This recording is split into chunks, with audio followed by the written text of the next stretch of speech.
আসসালামু আলাইকুম বন্ধুরা, কেমন আছেন সবাই? কিছুক্ষণ আগে বৃষ্টি হয়ে গেল।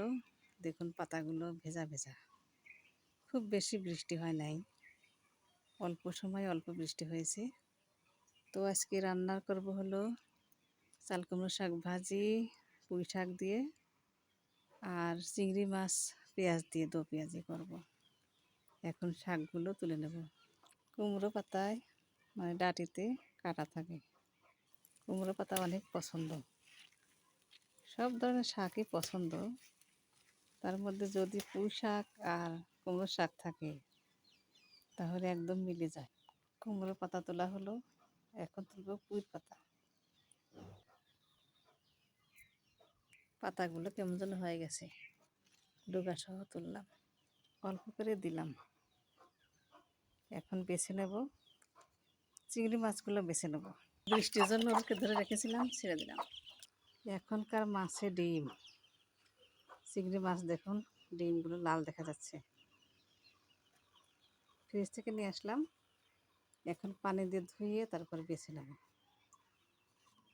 শাক বেছে নিলাম, চিংড়ি মাছও বাছা হয়ে গেল।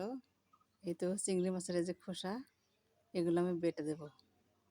এগুলো বেটে দিলে ঝোল বা পেঁয়াজ দিয়ে ভাতে খাওয়া হয়ে যাবে, অনেক মজা লাগে। দেশি চিংড়ি মাছ, সেজন্য বেটে দেব। খোসা আর কি, অনেকেই ময়লা মনে করে ফেলে দেয়, কিন্তু আসলে তা না।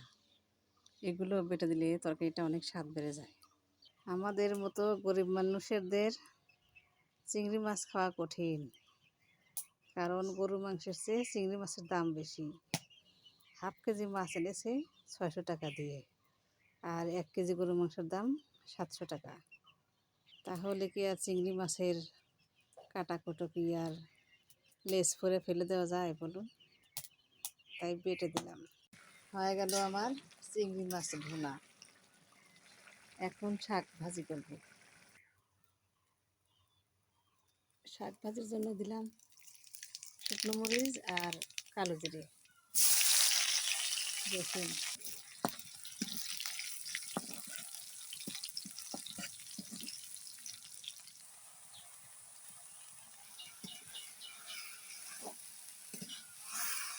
শাক ভাজি হয়ে গেল। বন্ধুরা, এই তো ছিল আমার আজকের রেসিপি। আল্লাহ হাফেজ, সবাই ভালো থাকবেন।